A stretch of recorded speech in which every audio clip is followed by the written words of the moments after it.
മലയാള സിനിമയിൽ ഒരു ചിത്രം 150 ദിവസം, 200 ദിവസം, 300 ദിവസം കൂടാതെ 400 ദിവസം വരെ തിയേറ്ററിൽ ഓടുക.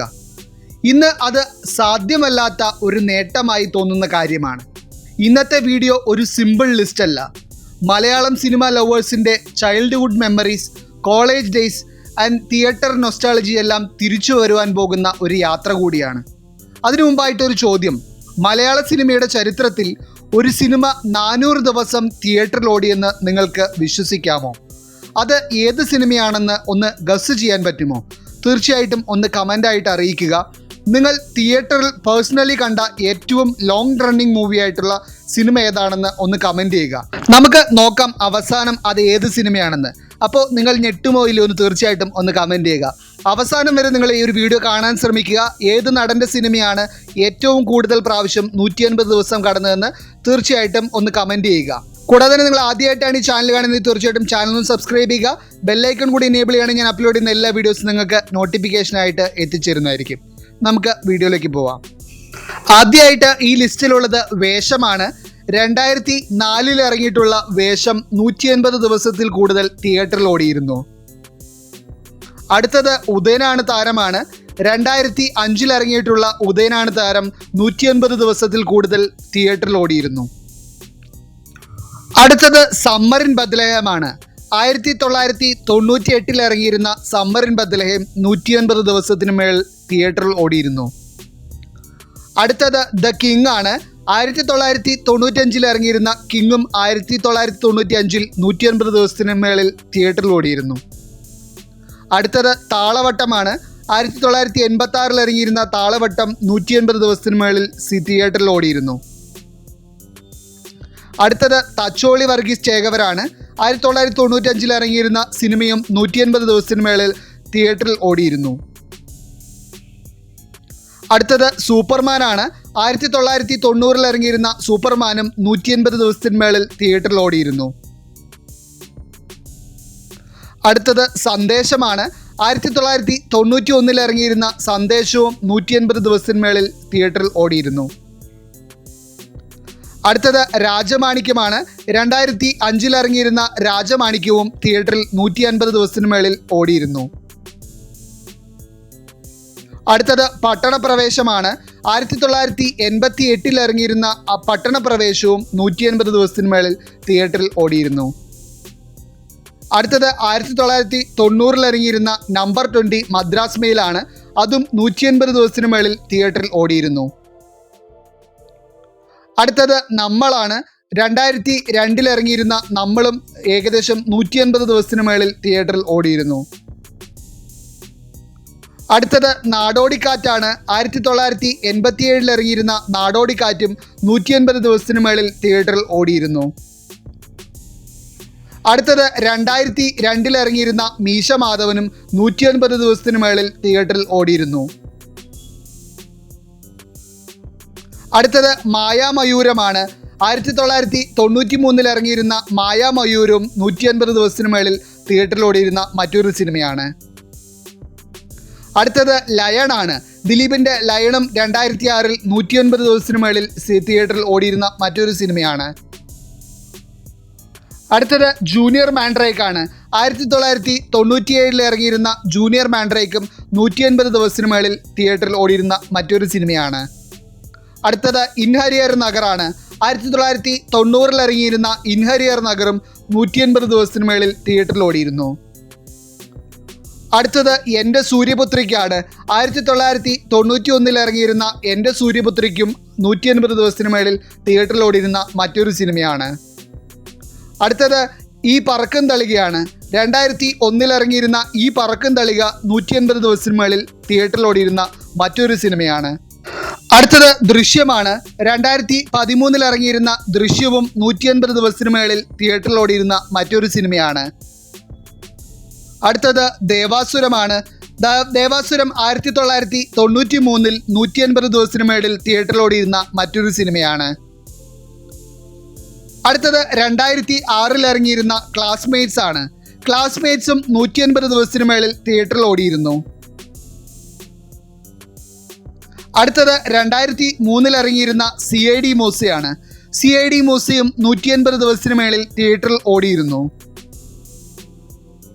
അടുത്തത് തമിഴ് സിനിമ ഡബ് ചെയ്ത അയണാണ്. അയണും 2009 180 ദിവസത്തിന് മേളിൽ ഓടിയ ആദ്യത്തെ തമിഴ് സിനിമയായിരുന്നു. അടുത്തത് ആറാം തമ്പുരാനാണ്. 1997 ഇറങ്ങിയിരുന്ന ആറാം തമ്പുരാൻ 175 ദിവസത്തിന് മേളിൽ തിയേറ്ററിൽ ഓടിയിരുന്ന മറ്റൊരു സിനിമയാണ്. ഇവിടെ നിങ്ങൾ കണ്ട 180 ദിവസത്തിന് മേളിൽ ഓടിയ സിനിമയിൽ നിന്നും ഏത് സിനിമയാണ് നിങ്ങൾ തീർച്ചയായിട്ടും റിലീസ് ചെയ്ത് കഴിഞ്ഞാൽ മുഴുവനായിട്ട് തിയേറ്റർ ഫുൾ ഹൗസ് ആക്കി കാണാൻ പോകുന്നത്? അത് ദേവാസുരമാണോ, അതോ സമ്മറിൻ ബത്ലഹേമാണോ, അതോ ഈ പറക്കം തളികയാണോ? നിങ്ങളുടെ പിക്ക് ഏതാണെന്ന് തീർച്ചയായിട്ടും ഒന്ന് കമൻറ്റ് ചെയ്യുക. അടുത്തത് നരസിംഹമാണ്.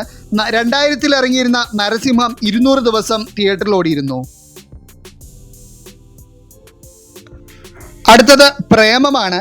2015 റിലീസായ പ്രേമവും 200 ദിവസം തിയേറ്ററിൽ ഓടിയ മറ്റൊരു സിനിമയാണ്. അടുത്തത് 2010 ഇറങ്ങിയിരുന്ന പ്രാഞ്ചിയേട്ടൻ ആൻഡ് സെയിന്റ് എന്ന മൂവിയും 200 ദിവസം തിയേറ്ററിൽ ഓടിയ മറ്റൊരു സിനിമയാണ്.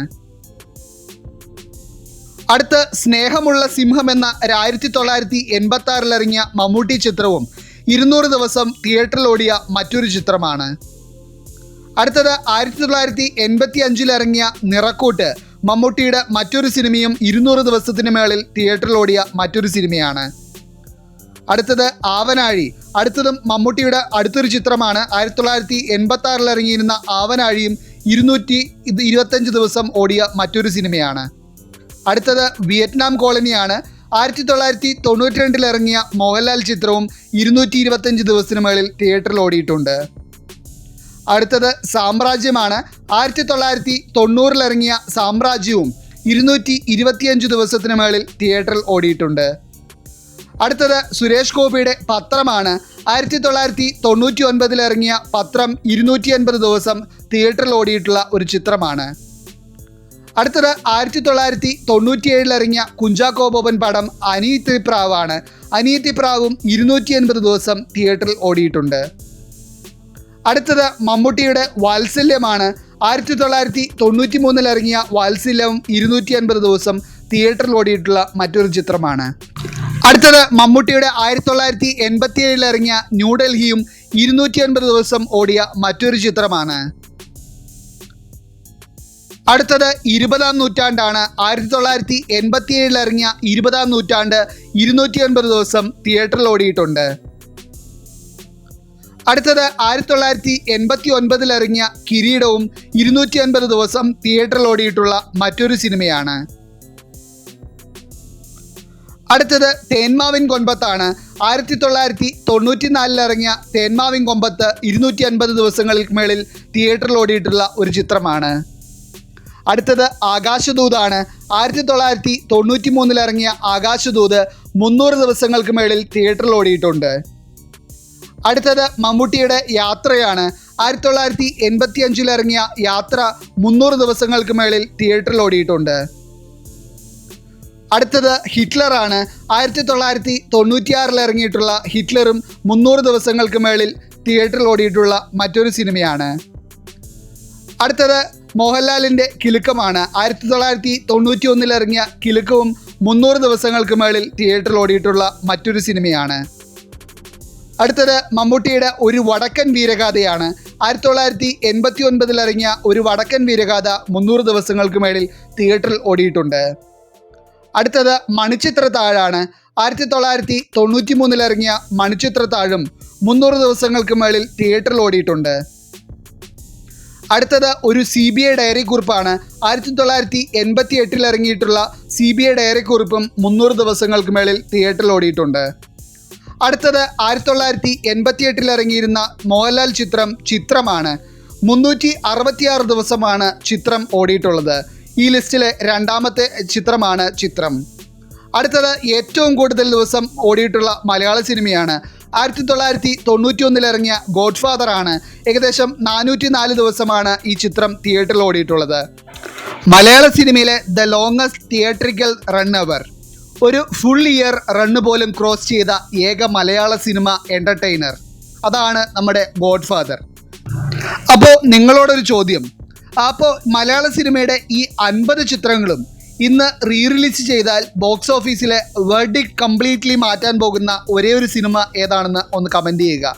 അല്ലെങ്കിൽ ഈ സിനിമകളൊക്കെ തിരിച്ച് വീണ്ടും റീ റിലീസ് ചെയ്യുകയാണെങ്കിൽ ഈ 200 ദിവസം ഓടിയ ഈ സിനിമകൾ പോലും ഇപ്പോൾ ഈ ഒരു ഇൻഡസ്ട്രിയിൽ ഇപ്പോൾ ഹിറ്റാവുമോ അതോ ഫ്ലോപ്പ് ആവുമോ എന്ന് തീർച്ചയായിട്ടും ഒന്ന് കമൻറ്റ് ചെയ്യുക. കൂടാതെ തന്നെ ഞാൻ ആദ്യം ചോദിച്ച അതേ ചോദ്യം ഇപ്പോഴും ചോദിക്കുകയാണ്. ഇതിൽ ഏത് സിനിമാ നടൻ്റെ ചിത്രമാണ് ഏറ്റവും കൂടുതൽ 150 ദിവസത്തിൽ മേൽ തിയേറ്ററിൽ ഓടിയിട്ടുള്ളതെന്ന് നിങ്ങൾ ഈ വീഡിയോ കണ്ടതിൻ്റെ അടിസ്ഥാനത്തിൽ തീർച്ചയായിട്ടും ഒന്ന് കമൻറ്റ് ചെയ്യുക. ഇതല്ലാതെ ഏതെങ്കിലും സിനിമകൾ വിട്ടുപോയിട്ട് തീർച്ചയായിട്ടും അത് മെൻഷൻ ചെയ്യാവുന്നതാണ്. ഇതുപോലെയുള്ള വീഡിയോയും കാര്യങ്ങളൊക്കെ നിങ്ങൾക്ക് ലഭിക്കാനായിട്ട് തീർച്ചയായിട്ടും ചാനൽ സബ്സ്ക്രൈബ് ചെയ്യുക. കൂടാതെ തന്നെ ബെല്ലൈക്കൺ കൂടി എനേബിൾ ചെയ്യുകയാണെങ്കിൽ ഞാൻ അപ്ലോഡ് ചെയ്യുന്ന എല്ലാ വീഡിയോസും നിങ്ങൾക്ക് എത്തിച്ചേരുന്നതായിരിക്കും. അടുത്തൊരു വീഡിയോ ആയിട്ട് കാണുന്നതിന് മുമ്പായിട്ട് എല്ലാവർക്കും ടാറ്റ ബൈ ബൈ.